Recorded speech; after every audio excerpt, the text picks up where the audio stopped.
자, 오늘 말씀을 선포하도록 하겠습니다. 오늘 말씀 제목은 주 안에서 새 삶, 그리스도 안에서 새 삶이 주어지죠. 그래서 그 삶에 대해서 한번 알아보도록 하겠습니다. 오늘 본문으로 고린도후서 5장 17절 찾아서 같이 한번 소리내서 읽고 말씀을 선포하도록 하겠습니다. 고린도후서 5장 17절입니다. 다 찾으셨나요? 고린도후서 5장 17절입니다. 읽겠습니다. 준비 시작. 그런즉 누구든지 그리스도 안에 있으면 그는 새로운 창조물이라. 옛 것들은 지나갔으니 보라 모든 것이 새롭게 되었도다. 네.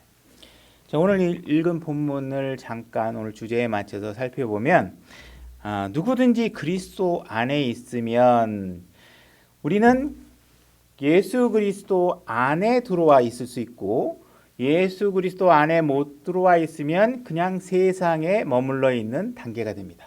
그렇죠? 그래서 우리가 세상에 그냥 머물러 있을 것이냐 아니면 예수 그리스도 안에 들어올 것이냐를 선택하는 삶을 살게 됩니다. 이 선택의 기회는 누구든지 모든 사람들에게 주어졌다는 사실입니다. 그래서 이 모든 사람들에게 주어진 이 기회를 여러분들이 받아들이고 예수 그리스도의 생명의 구원자로 받아들이고 예수 그리스도 안에 들어오면 여러분들은 세상과 종말을 맞이하게 되는 것입니다. 그죠? 그래서 여러분들은 세상에만 머물러 있을 때와 다른 소망을 갖고 여러분들의 삶이 시작되게 되는 것이죠. 그리고 여러분들이 예수 그리스도 안에 들어와 있으면 여러분들이 예전의 여러분 모습을 어드밴스 발전시켜서 조금 더 나은 상태의 여러분을 만들어서 예수 그리스도 안에 들어오는 것이 아니라 어떻게 들어오냐면 여러분들이 완벽하게 새롭게 창조된 생명으로 예수 그리스도 안에 들어오게 됩니다. 그죠?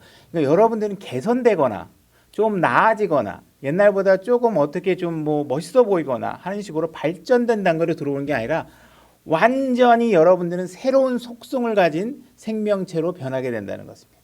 그죠? 그래서 여러분들은 완벽하게 새로운 창조물이라는 사실을 아셔야 되고 그 모든 것이 새롭게 되었기 때문에 전에 가질 수 없었던 새로운 소망 가운데 여러분들이 살 수 있고 전에는 경험할 수 없는 새로운 삶을 살아갈 수 있게 되어 있다는 것입니다. 그죠?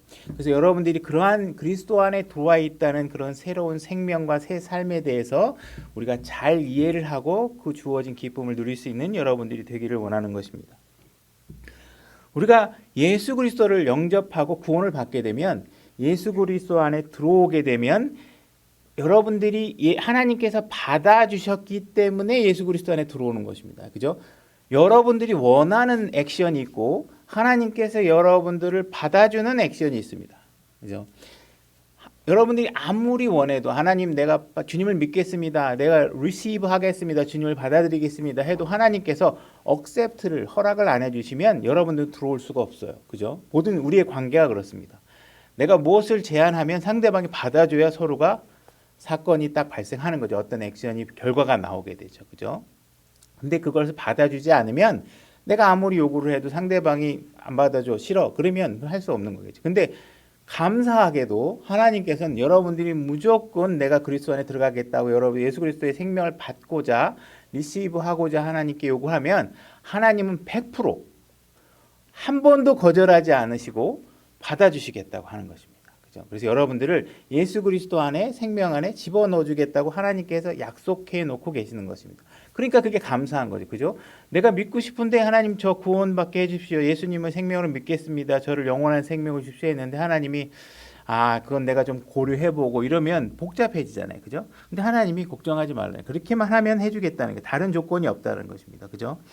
에베소서 1장 4절로 가보겠습니다. 제가 읽겠습니다. 곧 우리가 사랑 안에서 자신 앞에 거룩하고 흠이 없게 하시려고 세상에 창건 이전에 그분 안에서 우리를 택하셨으며 자 여러분들이 구원받게 해달라고 하셨고 하나님께서 너를 내 백성과 내 자녀가 될 수 있는 특권을 허락하셔서 예수 그리스도 안에 여러분들을 받아들이시게 되면 그 받아들이신 목적이 새로운 삶이 주어지게 되는데 그 삶이 무엇이냐 하면 하나님께서 여러분들을 예수 그리스도 안에 집어넣은 이유가 무엇이냐 하면 바로 거룩하고 흠이 없게 하시려고 여러분들을 구원하신 것입니다.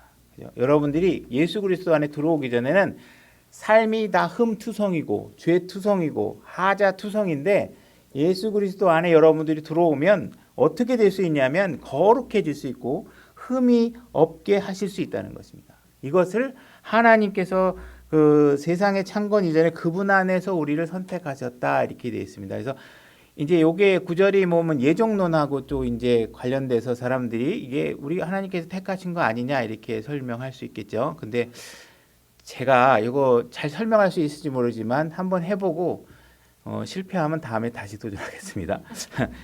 여러분들이 만약에 스카이대라는 데가 있어서 스카이 대학교가 만들어졌습니다. 스카이 대학교 만들어서 제가 이제 그 스카이 대학에 전형에 맞춰서 입학 신청을 해서 내가 입학을 했어요. 그러면 그 학교장이 학교 프레지던트가 이제 얘기하겠죠. 내가 여러분들을 입학시킨 이유가 뭔지 아십니까?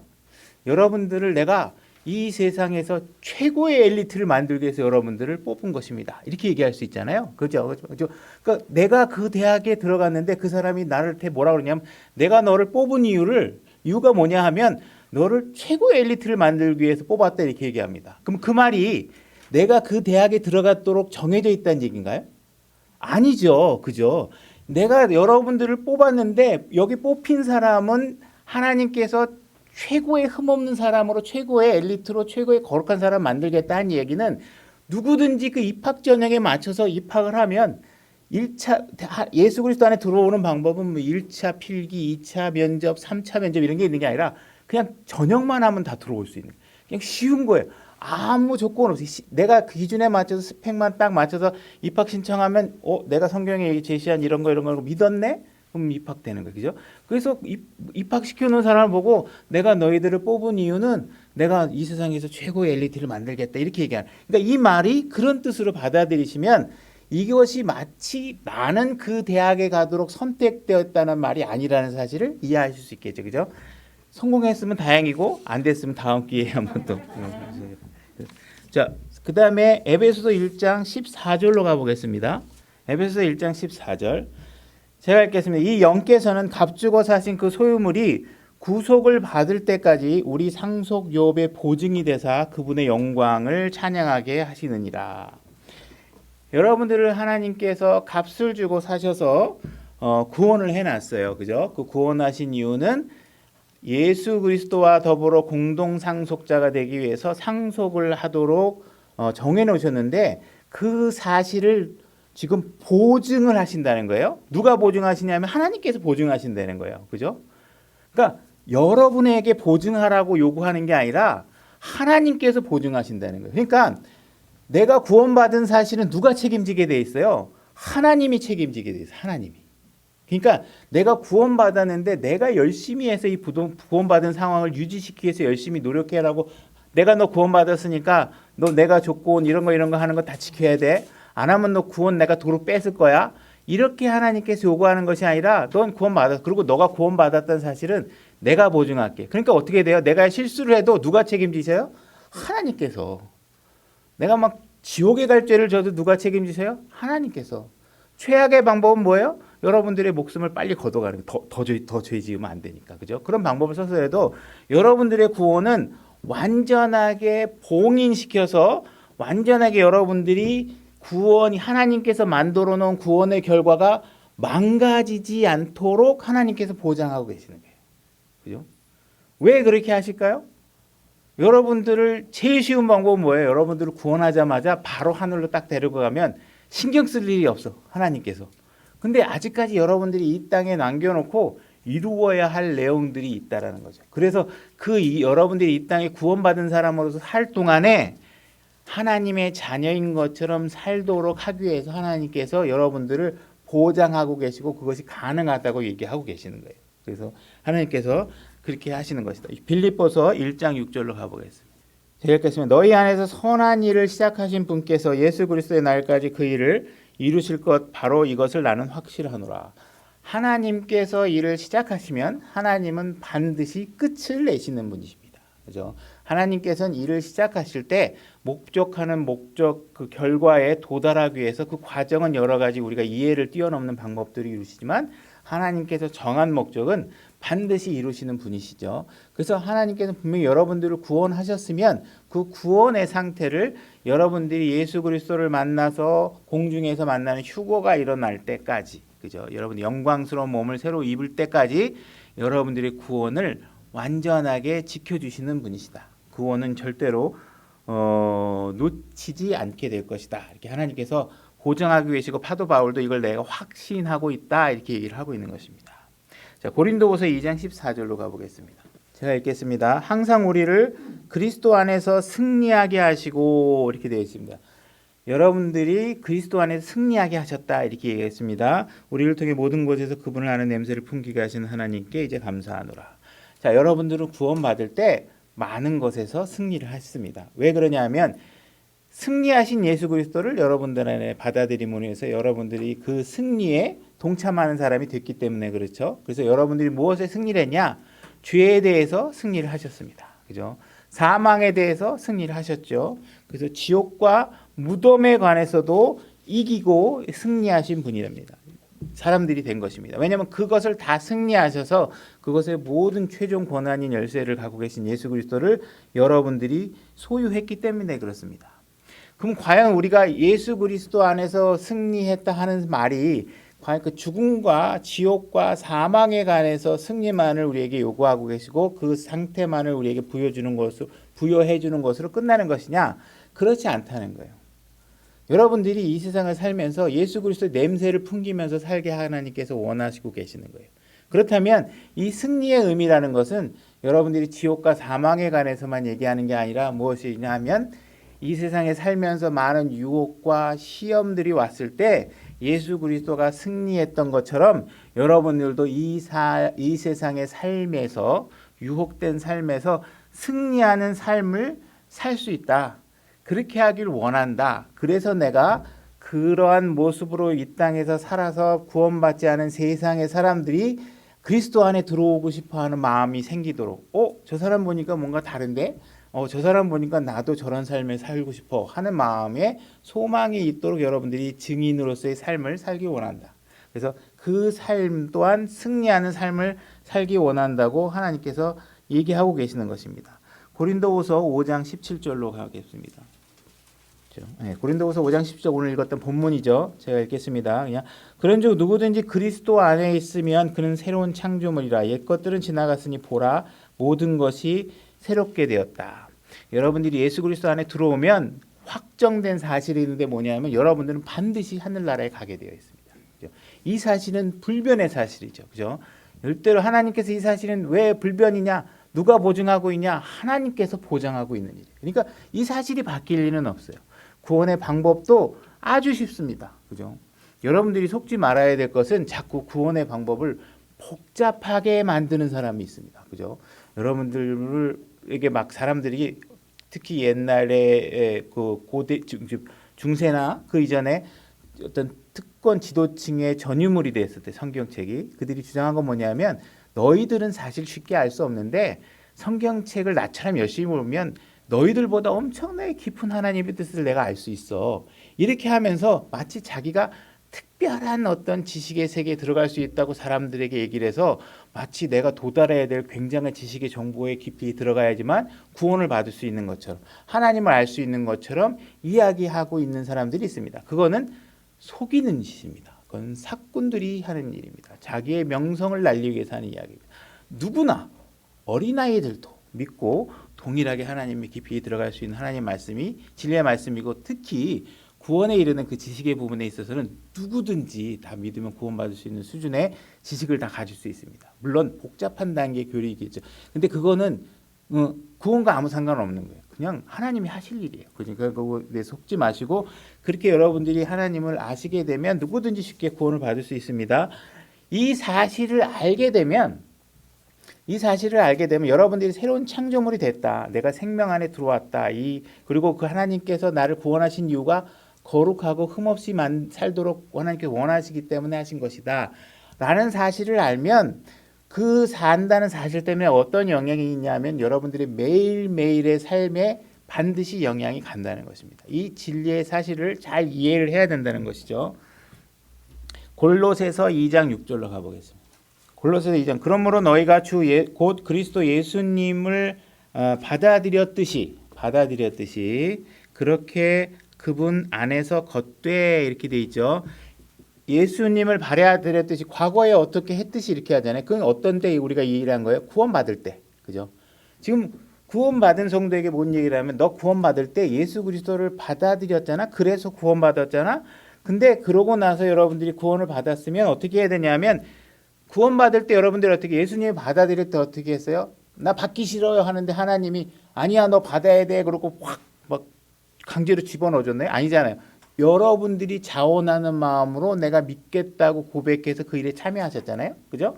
그런 것처럼 이 땅에서 걸어가는 삶이 있는데 그 걸어가는 삶도 그와 같이 네가 자발적으로 의사를 표현하고 참여해서 이 땅에서 예수 그리스도의 길 안에서 걸어갈 수 있다. 그렇게 걸어야 된다. 구원받을 때도 네가 자원하는 마음으로 구원을 받았듯이 이 세상을 걸어가는 것도 너희가 자원하는 마음으로 걸어가야 된다. 이 얘기를 하고 있는 것입니다. 그래야 여러분들이 in Christ 그리스도 안에서 주어진 새 삶을 살아갈 수 있다. 이 얘기를 하고 있습니다. 에베소서 2장 9절로 가보겠습니다. 제가 읽겠습니다. 너희가 믿음을 통해 은혜로 구원을 받았나니 믿음을 통해서 은혜로 구원을 받았습니다. 자, 그리고 그것은 너희 자신에게서 난 것이 하나님의 선물이다. 그것은 하나님의 선물이라 그랬죠. 자, 그것이 뭘까요? 그것은 뭐죠? 구원이 아니고 믿음입니다. 믿음. 그죠? 여러분들이 구원을 받는 것 결과고 구원을 받을 수 있는 열쇠가 뭐냐면 믿음이죠. 그래서 그 구원을 받을 수 있는 열쇠인 믿음을 여러분들에게 선물로 준 거예요. 그럼 왜 그렇게 얘기를 하냐? 그게 맞는 거냐? 구절을 보면 이야기를 할 수 있습니다. 9절 행위에서 난 것이 아닌 이것은 아무도 자랑하지 못하게 하려 함이라. 지금 이 말은 무슨 뜻이냐면 여러분들의 행위와 무엇인가를 비교하고 있는 것이에요. 그 무엇이냐면 하나는 믿음을 얘기하고 있고 하나는 행위를 얘기하고 있는 거예요. 그래서 믿음은 여러분들이 선물로 주어진 것이죠. 이 믿음은 여러분들의 믿음이 아니고 예수 그리스도의 믿음입니다. 예수 그리스도의 믿음이 여러분들에게 선물로 주어졌다는 사실이죠. 그죠? 행위에서 난 것이 아니고 믿음과 행위를 구별하고 있는 것입니다. 우리는 그분의 작품이요. 그분이 새롭게 창조하셨는데 여러분들이 스스로 창조된 게 아니라 여러분들이 인공지능을 갖고 셀프로 스스로 발전해가지고 새로운 물건이 나온 게 아니라 하나님이 하신 겁니다. 하나님이 만들어 놓은 작품입니다. 그리스도 예수님 안에서 선한 행위를 하도록 창조된 데다. 창조하는데 그 창조의 목적이 뭐냐 하면 선한 행위를 하도록 창조하셨다고 얘기합니다. 하나님께서 그 선한 행위를 미리 정하신 것은 우리가 그 행위 가운데서 걷게 하려 함이라 이렇게 되어 있죠. 선한 행위를 하도록 만드셨고 그 선한 행위에 여러분들이 참여해서 걷게 만드시고 계십니다. 자, 행위와 믿음을 비교하면서 뭐라고 얘기하고 있냐면 여러분들이 구원받을 때 받은 믿음은 공짜야. 하나님이 거저 주신 거야. 근데 선한 행위를 하도록 너를 만들어 놨는데 네가 선한 행위를 할 수 있느냐 안 할 수 있느냐는 건 믿음을 갖고 하는 게 아니고 뭘 갖고 해요? 행위 갖고 해야 돼. 행위. 그죠? 그래서 구원은 믿음으로 받았지만 네가 선한 행위를 하면서 할 것이냐 안 할 것이냐는 네 행위에 달려 있어. 그러니까 구원은 믿음으로 받았지만 너의 삶은 행위로 이루어져야 돼. 선한 행위로 이루어져야 돼. 이 얘기를 하고 있는 것입니다. 그래서 여러분들이 구원받을 때는 여러분들의 행위는 아무것도 일조한 것이 없죠. 여러분들이 믿겠다고 의사표시를 손을 내밀면 하나님께서 딱 손을 잡아주시고 여러분들의 구원은 그냥 성사되는 겁니다. 복잡한 게 없습니다. 그죠? 여러분들이 확실하게 회개만 하면 되는 것이죠. 그렇게 돼서 구원이 이루어졌다. 그래서 여러분들이 선한 행위를 해라. 디도서 2장 14절 찾지 않고 제가 읽겠습니다. 하나님께서 그분께서 우리를 위하여 자신을 주심은 모든 불법으로부터 친히 우리를 구속하여 정결케 하사 선한 행위에 열심을 내는 백성, 꼭 자기를 위한 특별한 백성이 되게 하려 하십니다. 그래서 하나님께서 분명히 여러분들을 구원한 목적을 반복해서 설명하고 있어요. 여러분들은 구원해 놓은 게 그냥 구원받았다, 느낌 좋아, 좋잖아, 행복해, 사랑해, 우리 막 그냥 스마일하고 막 미소 몇 번 짓고 이러면 여러분들이 구원받은 것으로서의 모든 행위가 끝나는 게 아니라 여러분들이 선한 행위를 갈망하고 그 일을 성취해 나가도록 하나님께서 그 목적을 갖고 계시니 그 목적에 충실한 삶을 시작해라. 구원은 시작이지만 어쨌든 그 시작을 통해서 여러분들이 성취해야 될 목표는 뭐예요? 선한 행위, 의로운 행위. 그걸 열심히 하면 여러분들이 어디에 이를 수 있어요? 하나님의 영광에 이르게 됩니다. 그 전에는 여러분들이 하나님의 영광에 이르지 못하는 삶을 살죠. 그러나 여러분들이 의를 성취해서 하나님께서 영광에 이르는 삶을 살도록 하나님께서 이끄시고 계신다. 그래서 예수 그리스도 안에 있다는 사실은 여러분들에게 많은 유익과 혜택이 있습니다. 구원에 대한 보장이 있죠. 여러분들이 하늘나라에 가면 살 저택도 어마어마하게 큰 저택들이 다 준비되어 있습니다. 그죠? 근데 이런 삶, 이런 것들만 중요한 것이 아니라 하나님께서 요구하고 있는 그런 것들은 여러분들이 의지와 상관없어요. 그냥 다 주시겠다고 하는 거죠. 그러니까 다 주어진 거니까 그걸 위해서 할 건 없지만 하나님이 영광을 받으시려면 여러분들이 그에 합당한 삶을 이 땅에서 하늘나라 가서는 여러분하고 아무 상관없어요. 여러분하고 하늘나라 가면 그냥 그 주어진 삶을 완벽한 의의 영광에 이르는 삶을 점도 흠도 없는 삶을 예수 그리스도 더불어 살아요. 거기서 무슨 막 땀 흘리고 노력해갖고 뭘 내가 성취해야 되고 매일 심사받아야 되고 이런 거 이 땅에서 호흡이 붙어 있는 한. 그러니 누군가가 죽을 때 여러분들이 가장 위협감을 느껴야 되고 긴장감을 느껴야 되는 건 뭐예요? 구원 안 받고 죽으면 끝나는 거예요. 그냥 구원 안 받고 죽으면. 그죠? 구원을 받아야 돼. 그래서 전에 우리가 사도 바울이 그 간수가 죽을 때 멈춰라 했던 것은 뭐예요? 억울하게 죽지 말라 이것도 있지만 뭐에 또 그대로 죽으면 지옥 가. 그래서 복음을 전해서 그 가족이 전부 다 가족이 복음을 받게 되죠. 그래서 여러분들이 이렇게 구원을 받은 다음엔 하나님께서 귀한 생명을 주신 걸 가지고 합당하게 걸어가셔야 되는 삶을 사셔야 됩니다. 그래서 여러분들이 새롭게 그리스도 안에서 주어진 삶을 살아가는 데 필요한 요건을 4가지 키워드 단어로 오늘 설명을 해보려고 합니다. 로마서 5장 19절로 해보겠습니다. 제가 읽겠습니다. 한 사람의 순종으로 말미암아 많은 사람이 죄인이 된 것 같이 한 사람의 순종으로 말미암아 많은 사람이 의로운 자가 되니라 이렇게 되어 있죠. 한 사람의 때문에 죄인이 된 건 누구 때문에 그래요? 아담 때문에. 그죠? 한 사람 때문에 많은 사람이 의롭게 된 건 누구 때문에 그래요? 예수 그리스도 때문에. 내가 의롭게 된 거는 누구 때문에 그래요? 예수 그리스도 때문에. 그죠? 그 한 분의 믿음과 한 분의 순종 때문에 내가 의롭게 된 것입니다. 마지막 아담인 그분 때문에 이루어진 것이 여러분들이 의로워졌거나 여러분들이 여러분들이 수고한 열매로 인해서 얻어진 것이 아니라는 것이죠.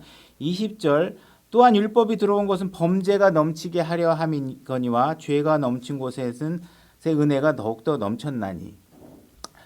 이거 다 설명하려니까 시간이 엄청 걸리는데 하여튼 달려가 보겠습니다. 율법이 들어온 것은 죄가 넘치게 한다. 이 말은 그냥 넘어가면 여러분들이 잘못 오해할까 봐 하는 거예요. 율법이 들어오면 범죄가 넘쳐난다는 얘기는 그럼 율법이 들어왔기 때문에 사람들이 죄를 더 많이 짓게 됐나요? 그런 거 아니라는 거죠. 뭐냐 하면 율법이 들어오면 그전에는 죄인지도 모르고 살던 것들이 죄라고 다 판명이 나니까 어떻게 해요? 죄의 풍년이 난 이유가 뭐냐면 죄를 더 많이 졌기 때문이 아니라 우리가 몰랐던 죄가 드러나기 때문에. 그죠? 의료 기술이 발달하면 발수록 질병이 많이 나타나는 게 옛날에는 그게 암인지도 모르고 그냥 다 죽었는데 요즘은 다 검사하니까 이게 무슨 암 질병이 다 드러나는 거죠. 그죠? 다 드러난다는 얘기는 뭐예요? 고칠 수 있다는 것과 고치려고 도전하게 되잖아요. 그죠? 그러니까 사람들이 율법이 들어오면서 유익을 얻는 게 뭐예요? 내가 죄인이라는 사실을 아는 거예요. 그게 유익인 거예요. 왜? 죄인인지 모르면 하나님을 안 찾아. 그러니까 내가 죄인이라는 사실을 인정해야 내가 하나님을 찾게 되잖아요. 그러니까 율법이 들어오면 나에게 유익이 생기는 이유가 뭐예요? 그전에 내가 의로운 사람인 줄 알았어요. 내가 잘 사는 사람인 줄 알았어. 나 같은 사람이 이 세상에 어딨어? 나같이 법 없이 살 사람이 어딨어? 그런데 율법이 딱 들어오니까 아유, 내가 죄인들 중에 그냥 괴수네, 괴수. 그러니까 어떻게 돼요? 은혜가 넘쳐나잖아요. 내가 하나님을 찾을 수 있는 은혜가 생긴다는 거죠. 그러니까 그렇게 이해하시고 21절 그것은 죄가 군림하여 사망에 이르게 한 것 같이 은혜도 의를 통해 군림하여 예수 그리스도 우리 주로 말미암아 영원한 생명에 이르게 하려 함이니라. 그래서 예수 그리스도께서 성취한 의로 인해서 우리가 의롭게 된 거고 내가 구원이 이루어진 것은 내 순종 때문에 된 것이 아니죠. 예수 그리스도의 순종 때문에 그런 것이다. 그러면 우리가 이제 구원 이후에 우리의 삶도, 그러면 구원 이후에 우리의 행위나 이런 것들도 그러면 그냥 내 의로운 행위, 내 의지로 해서 되는 것이냐, 그것이 아니라 구원받을 때도 예수 그리스도의 순종으로 인해서 내가 구원을 받았으면 내가 이 땅에서의 삶도 예수 그리스도의 순종했던 그 삶과 그분의 능력에 의지해야 되지, 여러분들이 그냥 내 의지로 살게 되면 어떻게 돼야 돼요? 다 하는 것마다 실수예요.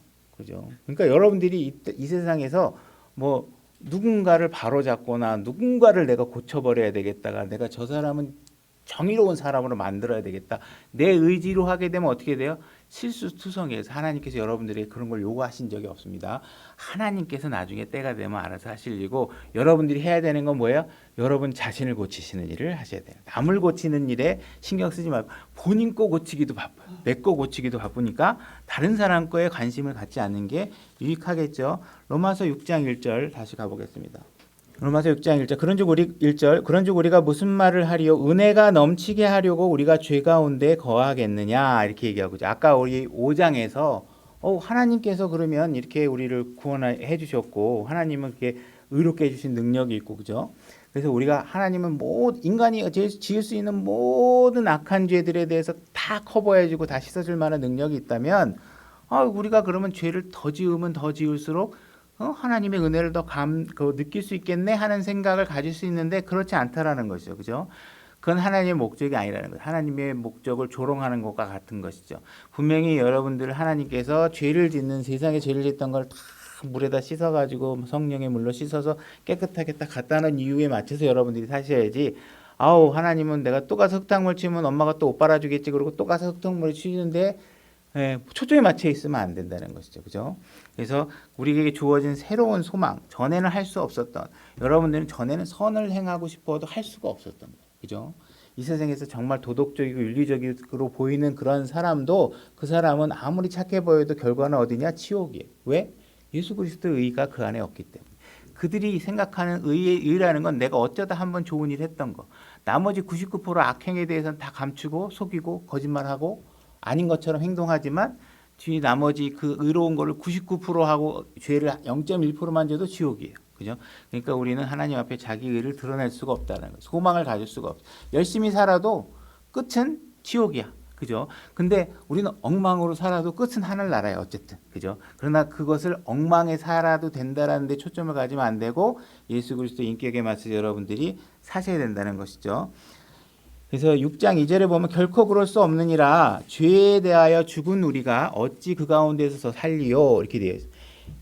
Dead to sin, 죄에 대해서 죽었다. 이 얘기는 뭐냐면 죄라는 것이 나타나면 여러분들은 시체가 되는 거예요. 그죠? 작동을 안 하는 거예요. 죄가 딱 나타나면 시체가 되는 거예요. 그럼 여러분들은 어디에 대해서 살아요?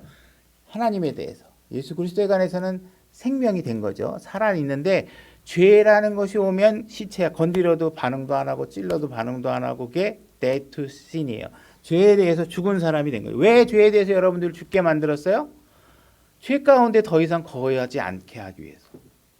죄 가운데 거하지 않게 해서 여러분들을 죄에 대해서 죽게 만들었어요. 그러면 죄 가운데 죽는다는 말이 뭔지 에베소서 2장 1절로 가서 한번 또 비교해 보겠습니다. 에베소서 2장 1절. 에베소서 2장 1절. 또 그분께서 범법과 죄들 가운데 죽었던 너희를 살리셨도다, 이렇게 돼 있죠. 여러분들이 죄와 범법 가운데 죽었다는 얘기는 뭐냐면 죄하고 범법을 짓느냐고 그것 때문에 죽은 거예요. 그러니까 죄에 대해서는 살아있는 거예요. 여러분들. 그죠? 죄 가운데 죽으면 누구에 대해서 죽어? 예수 그리스도에 관해서, 생명에 관해서, 하나님에 대해서는 죽은 생명이 되는 거죠. 그러니까 죄 가운데 죽었다는 것은 여러분들이 죄로 인해서 죽었다. 그러나 죄에 대해서 죽었다는 것은 죄라는 것에 대해서 반응하지 않고 기능이 멈춰 있다, 이런 사실을 아셔야 돼요. 2절 지나갈 때는 너희가 그것들 가운데 세상의 행로를 따라 걸으며 공중의 권세 잡은 통치자 곧 지금 불순종의 자녀들 가운데서 활동하는 영을 따라 걸었느니라. 과거에는 여러분들이 세상이 만들어 놓은 길을 따라 걸었죠. 그죠? 지금은 여러분들은 예수 그리스도의 길을 따라 걷게 되어 있는 사람입니다. 그죠? 지나갈 때에는 우리도 다 그들 가운데서 우리 육신의 욕심 안에서 생활하며 육신과 생각의 욕망을 이루어 다른 사람들과 같이 본래 진노의 자녀들이었으나 긍휼이 풍성하신 하나님께서 친히 우리를 사랑할 때 보여주신 자신의 크신 사랑으로 인하여 심지어 우리가 죄들 가운데 죽었을 때에 생명에 대해서는 생명에 대해서 죽었다는 것이죠. 그래서 죄 가운데 죽었을 때 우리를 그리스도와 함께 살리셨고, 자, 여러분들이 예수 그리스도를 믿는 순간에 어떤 일이 벌어지냐면 그전에는 죄들 가운데서 그냥 죽은 생명이 지금 당장 호흡이 끊어지지 않았지만 지금 방향이 죽음으로 긴 사람들 100년 후에는 죽을 수밖에 없는 지옥을 향하는 길을 계속 매일매일 죽어가고 있는 거예요. 매일매일 죽어가고 있는데 그런 죽음으로 향할 수밖에 없는 사람을 예수 그리스도와 함께 살리셨어요. 그죠? 예수 그리스도와 함께 살리셨어요. 그게 은혜죠. 또한 함께 일으키사 그리스도 예수님 안에서 우리를 하늘의 초소에 앉히셨어요. 여러분들을 구원시킨 다음에 어떻게 하냐면 하늘의 초소, 지금 여러분들은 하늘의 초소에 여러분들이 가 있어요. 그죠? 그죠?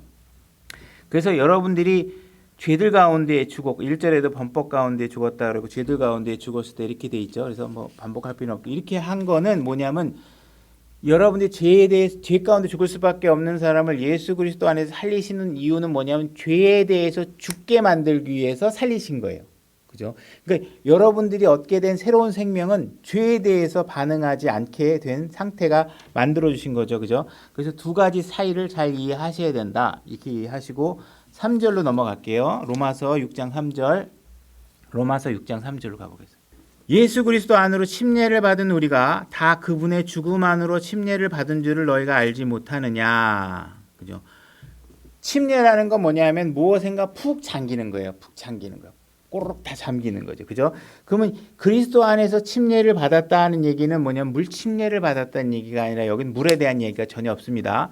예수 그리스도의 안에 침례를 받았다는 얘기는 뭐냐면 성령 침례를 받으신 걸 얘기하는 거예요. 성령 침례.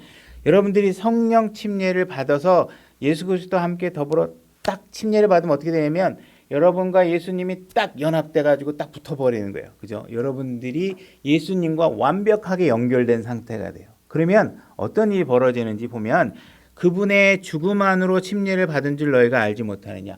예수님 안에 여러분들이 딱 들어가면 어떻게 생각되냐면 예수님이 했던 것과 동일하게 움직이게 됩니다. 여러분들이. 그러면 어떤 일이 보면 예수님이 과거에 죽었어요. 그죠? 십자가에 죽으셨어요. 죽음 안으로 들어갔죠. 그러면 여러분들은 그리스도와 딱 연합된 순간 어떻게 해요? 예수 그리스도가 십자가에 죽으실 때 같이 여러분들도 죽는 일이 벌어지는 거예요. 여러분도 그분과 함께 죽는 거예요. 그 침례 안에 동일하게 참여한 자가 된 거예요. 그죠? 그러므로 우리가 죽음 안으로 침례를 받아 그분과 함께 묻혔나니, 그분과 함께 묻혔죠. 십자가에서 죽고 그분과 더불어 땅에 묻히고, 그죠? 그리고 이것은 그리스도께서 아버지의 영광을 힘입어 죽은 자들로부터 일으켜진 것 같이 우리도 우리도 생명의 새로움 속에서 걷게 하려 함이라. 여러분들이 예수님을 딱 영접하고 침례를 딱 받아서 성령 침례가 딱 이루어지면 여러분들에게 어떤 의미의 일이 일어나냐면 십자가에서 죽은 것과 같이 여러분들이 죽어요.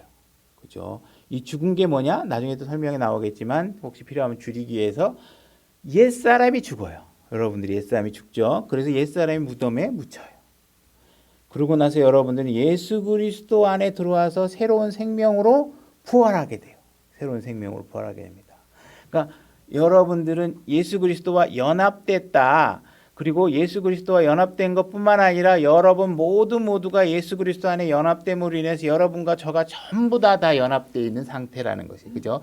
다 우리 모두가 예수 그리스도 안에 들어오면 예수 그리스도와 더불어 십자가에 못 박히고, 그러므로 인해서 옛 육신이 죽은 것을 선포하는 것이고, 여러분들이 땅에 묻혀서 더 이상 죄에 대해서 반응하지 못하게 하고 있고, 여러분들이 이제 새로운 생명으로 부활하셔서 이제 과거에는 할 수 없었던 일들을 할 수 있게 하나님이 새로운 생명으로 완벽하게 다른 속성의 인간을 하나님께서 만들어 놓으셨다. 이렇게 얘기하고 계시는 것이에요. 6장 5절로 가보겠습니다. 로마서 6장 5절. 만일 우리가 그분의 죽음과 같은 모양으로 함께 심겨졌으면 또한 그분의 부활과 같은 모양으로 되리라. 자, 그죠? 분명히 예수 그리스도와 더불어 같이 똑같은 모양으로 죽었다는 거예요. 그죠? 근데 그 죽은 게 뭐냐? 6절. 우리가 이것을 알거냐? 우리 옛사람이 그분과 함께 십자가에 못 박힌 것은 죄의 몸을 멸하여 이제부터 우리가 죄를 섬기지 아니하게 하려 함이라. 그죠? 더 이상 죄에 대해서 반응하지 않. 죄가 야 같이 놀자. 막 이러면 이 죄가 싫어 이렇게 얘기하면 살아 있는 거예요. 그죠?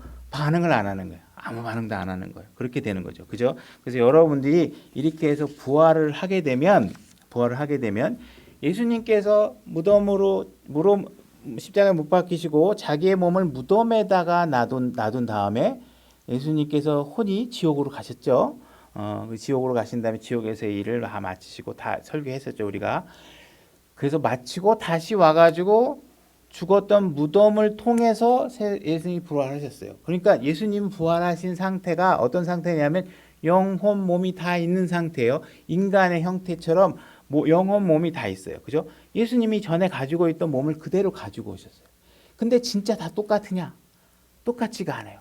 완벽하게 달라. 어떻게 달라요? 어떻게 다른지 알 수 있냐면 뭐 다른 여러 가지 증거가 있겠지만 우리가 쉽게 알 수 있는 건 뭐냐면 예수님이 벽을 막 통과하셔요. 그죠? 문을 꾹꾹 달아놨는데 제자들이 있는 다락방에 나타나시기도 하고. 그러니까 완전히 속성이 다른 거죠. 그러니까 예수님이 이런 현상을 일으킨다 그래서 이분은 인간이 아니라 영이다 이렇게 얘기하면 안 되네요.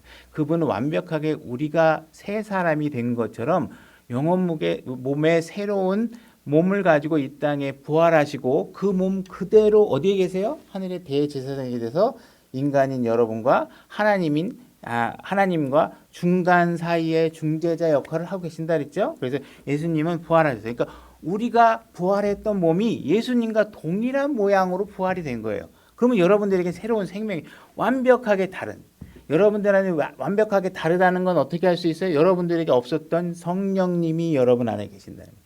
여러분 안에 예수 그리스도가 계신다는 거예요. 그러니까 같은 몸이지만 완벽하게 다른 몸을 여러분들에게 주셨다는 것입니다. 그죠? 그래서 여러분들이 이제 이것으로 더불어 여러분들이 선한 행위를 하도록 하나님께서 요구하시게 될 거라는 것이에요. 6장 7절 로마서 6장 7절 죽은 자는 죄로부터 해방되었느니라. 만일 이제 우리가 그리스도와 함께 죽었으면 또한 그분과 함께 살 줄을 믿노니 그리스도께서 죽은 자들로부터 일으켜지셨으므로 다시는 죽지 아니하고 사망이 다시는 그분을 지배하지 못하는 줄 우리가 아노라. 우리는 예수님께서 분명히 사망이 지배할 수 없는 몸을 가지고 부활하셨다면 우리도 그분과 동일한 생명으로 부활되어 있기 때문에 우리가 예수 그리스도를 믿고 다시 새로운 생명에 참여한 것은 죽지 않는 생명에 여러분들이 참여하시게 된 것이다. 이런 얘기입니다. 그죠? 10절 그분께서 죽는 것을 통해 친히 죄에 대해서 단 한 번 죽으셨으나 살아계심을 통해 친히 하나님께 대하여 살아계시나니. 하나님께 대하여 살아계신 상태. 우리는 하나님에 대해서 살아있고 죄에 대해서는 죽어있는 상태가 되는 것이죠. 그죠? 우리가 이제 이런 교리들을 쭉 다 알았어요. 그죠? 그러니까 우리가 이렇게 다 알고 있는데 이런 것들을 다 알았는데 과연 우리의 실제 삶에서 우리가 어떻게 이러한 것들이 열매가 맺어지도록 살아갈 수 있느냐. 이제 그 키워드 네 단어를 한 번씩 찾아보겠습니다. 로마서 6장 3절을 보게 되면 너희가 알지 못하느냐? 6절에 보면 우리가 그것을 알거니와 9절에 보게 되면 다시는 그분을 지배하지 못하는 줄 우리가 아노라 이렇게 해가지고 알아라, 아노라, 안다 이런 단어들이 반복되고 있습니다. 우리가 그리스도인으로서 새로운 삶을 시작하는 데 있어서 제일 첫 번째 시작해야 되는 것이 뭐냐면 알아야 된다는 거죠. 뭘 통해서 알아야 돼요? 성경을 통해서. 각자의 계시를 통해서 아는 게 아니라 우리에게 기록된 성경이 있습니다. 그래서 기록된 성경을 통해서 여러분들이 교리를 아셔야 돼요. 디모데후서 3장 16절로 가보겠습니다. 제가 읽겠습니다. 모든 성경 기록은 하나님의 영감으로 주신 것으로 교리와 그죠? 교리를 아셔야 돼요. 교리. 대부분 많은 사람들이 이제 신앙생활을 하다가 지치면 하는 얘기가 거의 뭐 90% 이상 교리는 안 믿어야 되겠다. 교리 갖고 얘기하면 싸움만 생긴다. 이렇게 얘기하고 있습니다. 근데 분명히 성경은 교리가 제일 첫 번째입니다. 우리가 알아야 돼요. 교리, 책망, 바로잡음과 의로 훈육하게 유익하니 하나님을 말씀을 통해서 여러분들이 바로잡히는 일을 하셔야 되는 것이에요. 그걸 하려면 일단 알아야 돼요. 알아야 돼요. 그래서 교리를 안다는 건 매우 중요한 것이에요. 그죠? 그렇게 교리를 알면 여러분들이 그냥 하나님에 대해서 논리적인 구성을 할 수 있다라는 사실을 아는 것뿐만 아니라 그렇게 알고 있으면 속도가 더디든 빠르든 각자의 삶에 그 알고 있는 교리가 여러분들의 삶에 영향을 반드시 미치게 되어 있습니다. 그래서 여러분들이 그러한 교리를 아셔야 됩니다. 마태복음 22장 29절로 가보겠습니다. 마태복음 22장 29절. 예수님께서 그들에게 대답하여 이르시되 이건 사두개파 사람들하고 예수님하고 논쟁하는 거예요. 이 사두개파 사람들은 부활을 안 믿죠. 부활을 안 믿는 사람들입니다.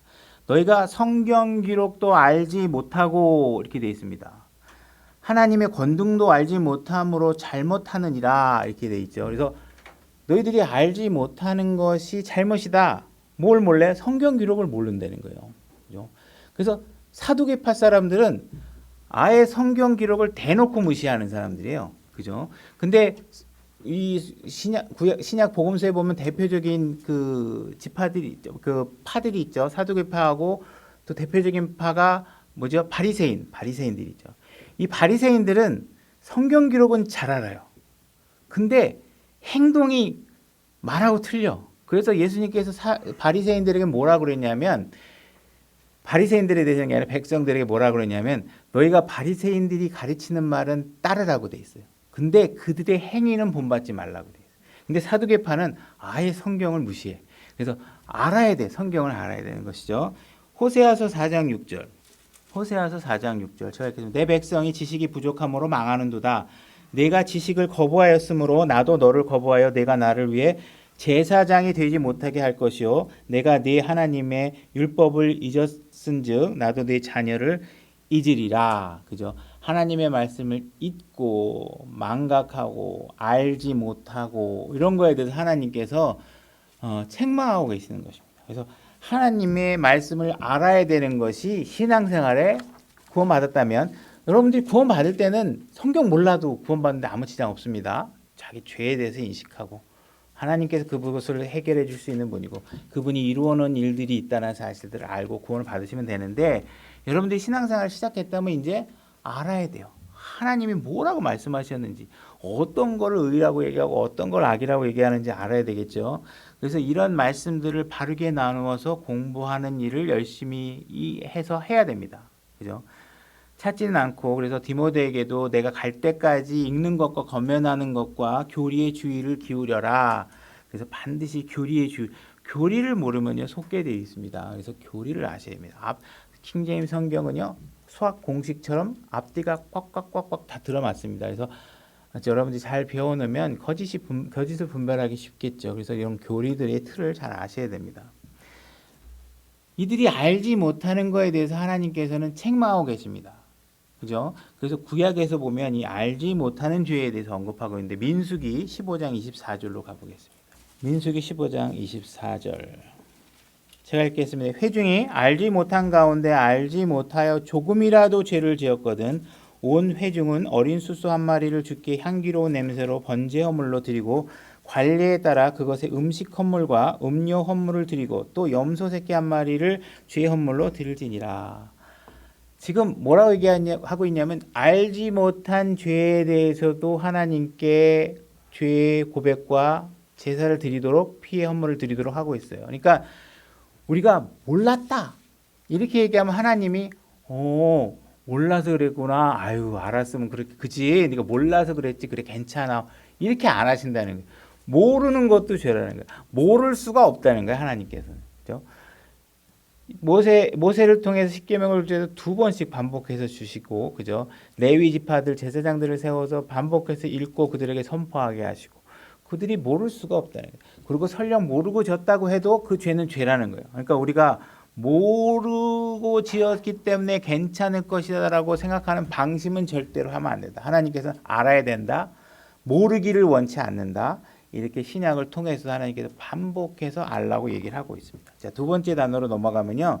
두 번째는 뭐냐면 reckon이라는 단어인데, 영어 단어로 RECKON. 이거는 여기다 이런 뜻이에요. 여기다. 무엇으로 여기다. 그래서 로마서 6장 11절로 가보게 되면요.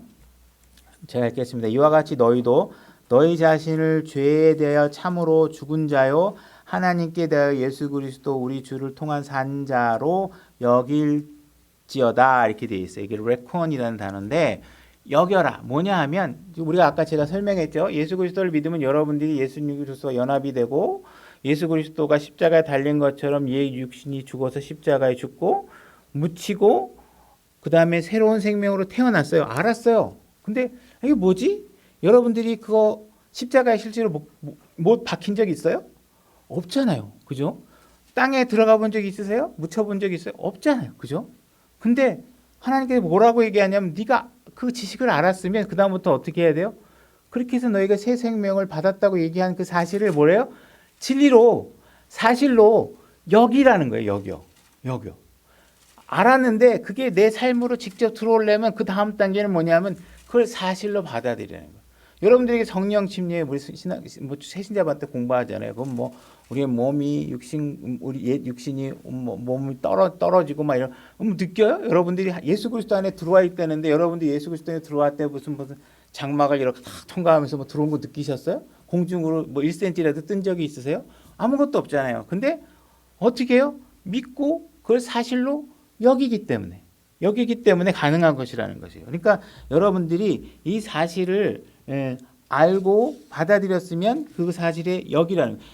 여러분이 죽고 묻히고 한 사실을 하나님께서 그렇게 여러분들을 바라보고 계신다는 거예요. 여러분들은 옛 육신이 죽은 사람이다. 너희는 새로운 사람으로 거듭났다. 너희 안엔 성령님이 계시다. 너는 이제 성령님의 통치 아래 들어온 사람이다. 이렇게 얘기를 한 사실을 하나님께서 그렇게 보고 계시니 너도 그 관점에 동의하고 그 사실을 믿음으로 받아들이고 그 사실을 진리로 여기라고 얘기하고 있는 것입니다. 그죠?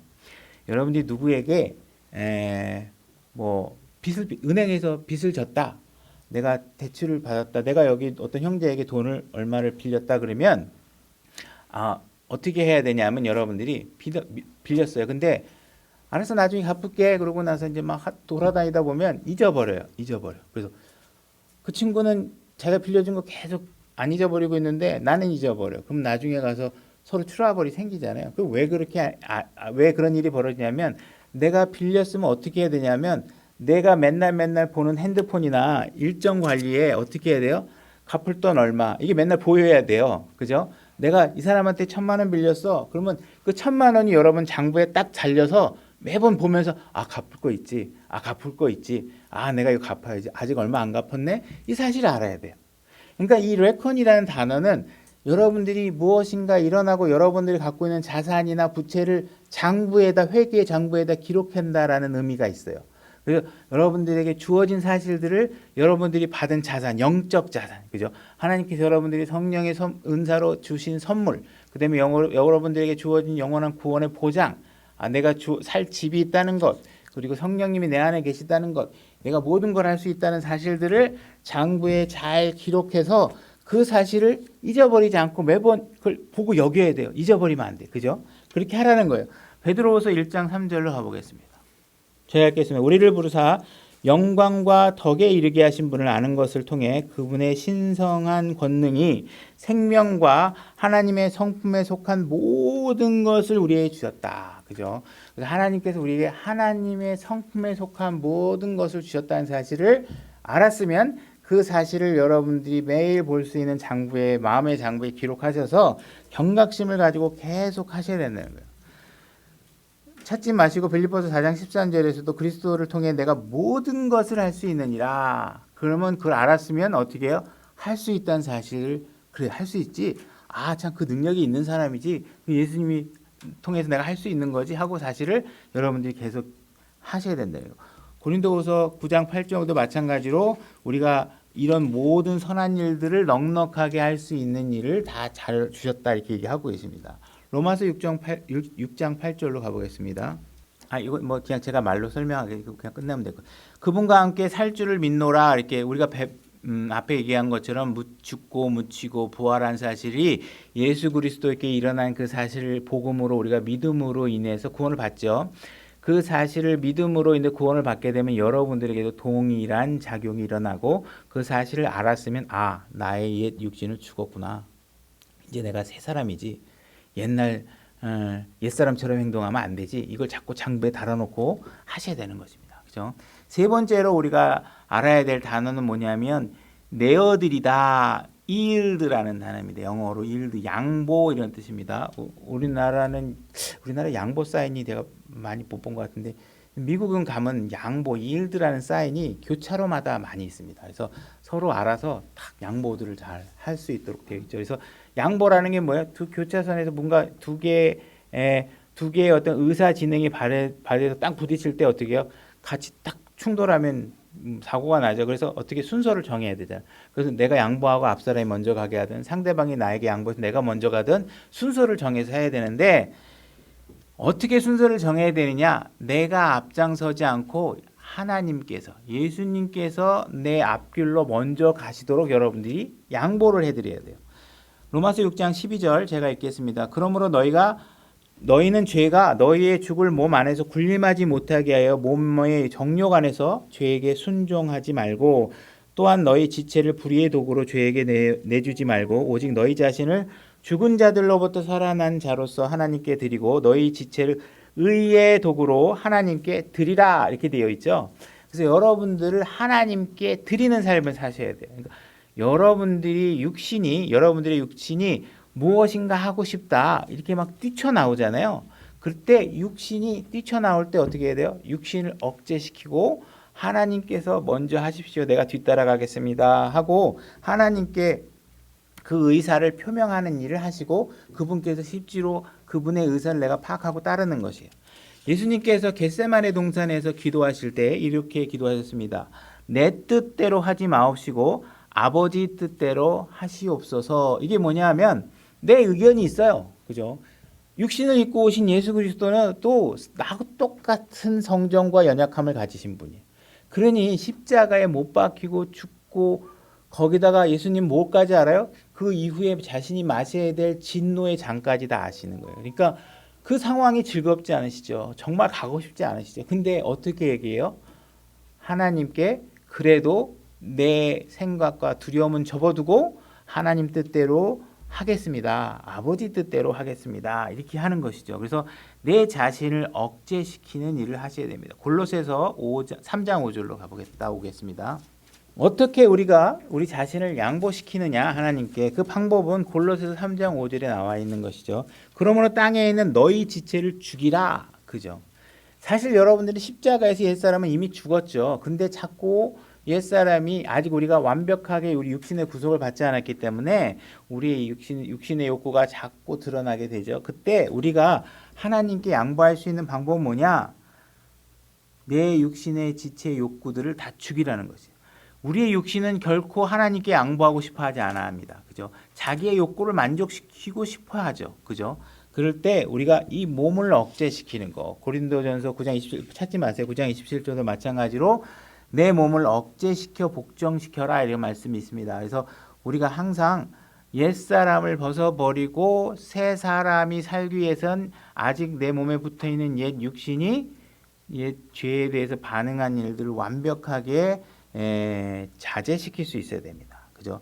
그때 우리가 머릿속에 해야 될 정확한 생각이 뭐냐면 나는 할 수 없다라는 생각이에요. 왜? 죽었으니까. 옛사람이 뭐 부르면 반응을 하면 안 되잖아요. 그죠? 나 죽었어요. 이렇게 반응해도 안 돼요. 그죠? 그러니까 완전히 죽은 것으로 여겨야 된다라는 사실이에요. 그래서 여러분들이 무언가 진리를 알았으면 그죠?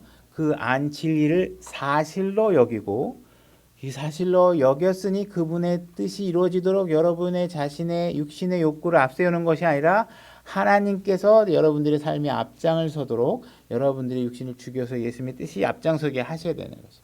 마지막 네 번째 단어는 순종입니다. 순종, obedience. 로마서 6장 16절로 가보겠습니다. 로마서 6장 16절 너희 자신을 누구에게 종으로 내주어 순종하게 하면 너희가 순종하는 그 사람의 종이 되는 줄 너희가 알지 못하느냐 혹은 죄의 종으로 사망에 이르고 혹은 순종의 종으로 의에 이르느니라. 그러나 하나님께 감사하리로다. 너희가 죄의 종이었으나 너희에게 전달된 교리의 그 틀에 마음으로부터 순종하고. 자, 여러분들이 알았으면 여겼으면 하나님께 기회를 내어 드리고 내 옛 육신이 죽은 것으로 여겨서 옛 육신이 옛사람이 드러나서 활동하지 않도록 자제시키면 되고 그다음에 순종해야 되는데 무엇에 순종하느냐? 교리의 틀에 여러분들이 생각하는 선행 이런 게 상식 아니야? 사람 이러면 이래야 되는 거 아니야? 그리고 성경에 근거 없이 여러분들이 주장하고 있는 많은 그럴듯한 진리들 이런 것들에 순종하는 것이 아니라 그죠? 어떤 유명한 학자들이 아우 자녀들은 이렇게 교육시켜야 되는데 요즘은 애들 혼내면 안 된대. 아우 요즘은 그냥 맘대로 죄에 대해서 하면 안 된대 이렇게 얘기하죠. 요즘엔 뭐 사용 못하는 언어들이 참 많죠. 세상이 누구를 얘기하면 뭘 얘기를 하면 비하한다는 얘기를 많이 하죠. 뭐 동성애를 죄라고 얘기하면 동성애자를 비하한다고 그러고 막 단체적으로 난리치고 그러죠. 그래서 더 이상 죄를 죄라고 얘기할 수 없는 세상이 살고 있긴 하는데 여러분들 그런 세상의 기준에 동화되거나 그들이 주장하는 사회 규범에 순종하는 것이 아니라 여러분들은 어떻게 해요? 진리의 틀에, 그죠? 그 틀에 여러분들이 순종하셔야 돼요. 그래서 아무 것에나 대고 여러분들이 순종하는 것이 아니라 여러분들이 알게 된 진리의 근거에서 순종하셔야 되는 거예요. 그죠?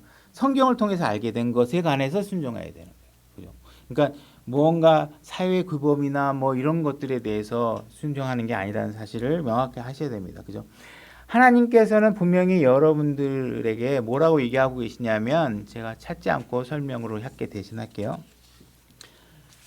너희는 내가 없이는 아무것도 할 수 없다. 너희는 내가 없이 아무것도 할 수 없다. 그죠?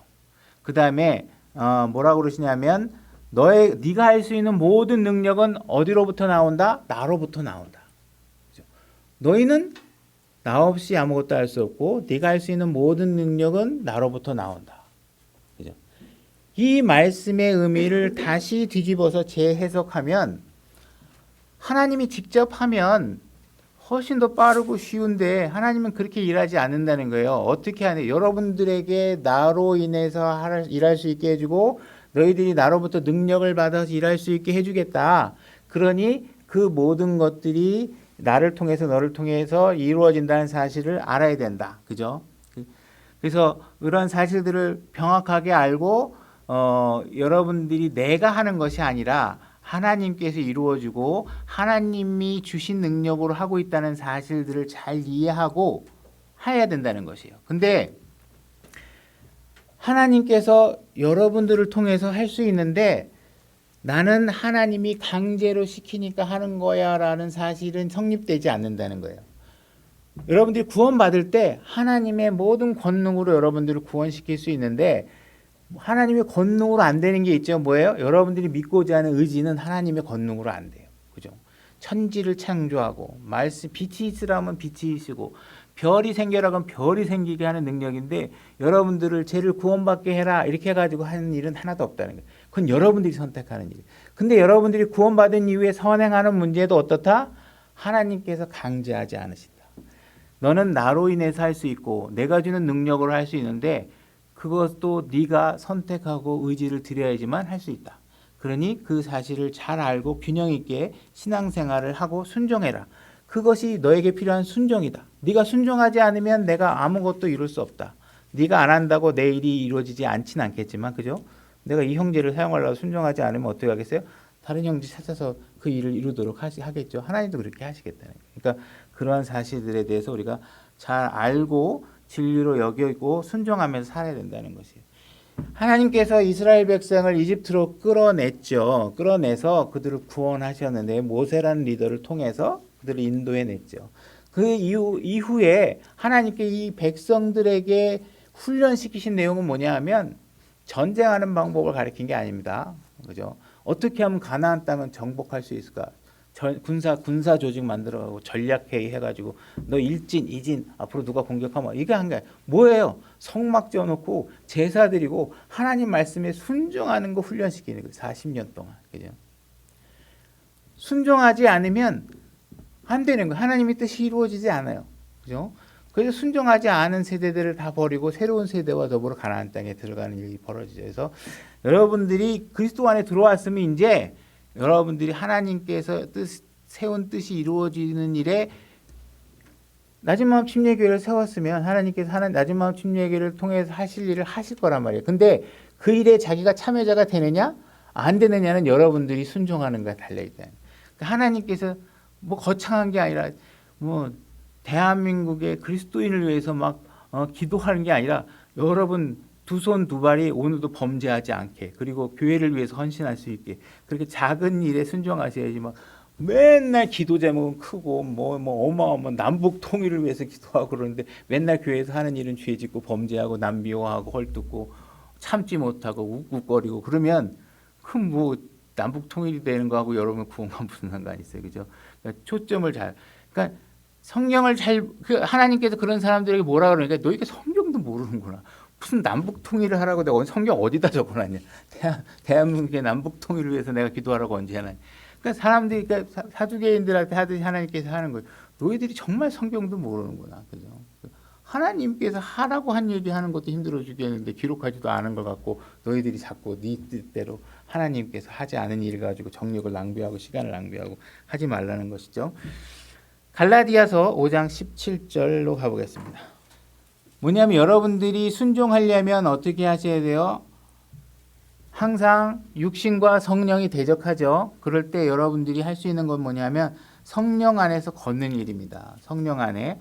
그래서 성령 안에 걸으려면은 어떻게 해야 되냐면 여러분들의 옛사람이 십자가에 못 박혔다는 사실들을 정확하게 알고 여기고 이해하고 받아들여서 진리를 받아들여야 되는 것이. 그죠? 그래서 만일 갈라디아서 5장 25절 만일 우리가 성령 안에 살면 또 성령 안에 걸을지니 우리가 헛된 영광을 구하여 서로 노엽게 하지 말고 서로 시기하지 마. 헛된 영광을 다시 말해 성경이 기록하지 않은 걸 해갖고 내가 하나님 잘했죠.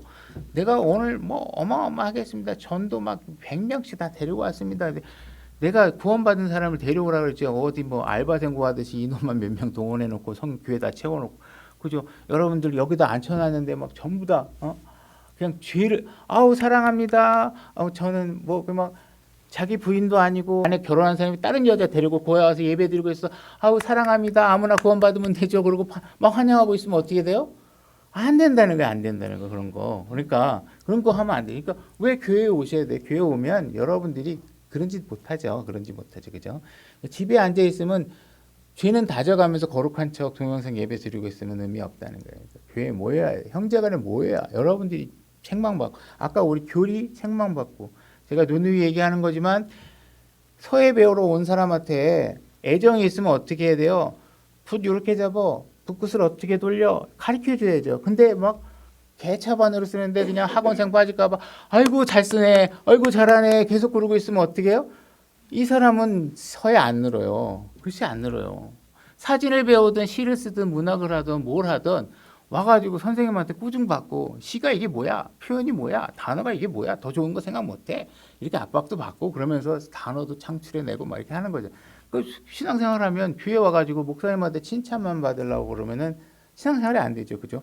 지적받으면 감사해야죠. 서예 배우러 왔는데 선생님이 내내 와가 잘 된다고 맨날 칭찬만 하고 있으면 돈 내고 돈이 아깝지 제대로 자기가 배우는 사람이란 말이죠.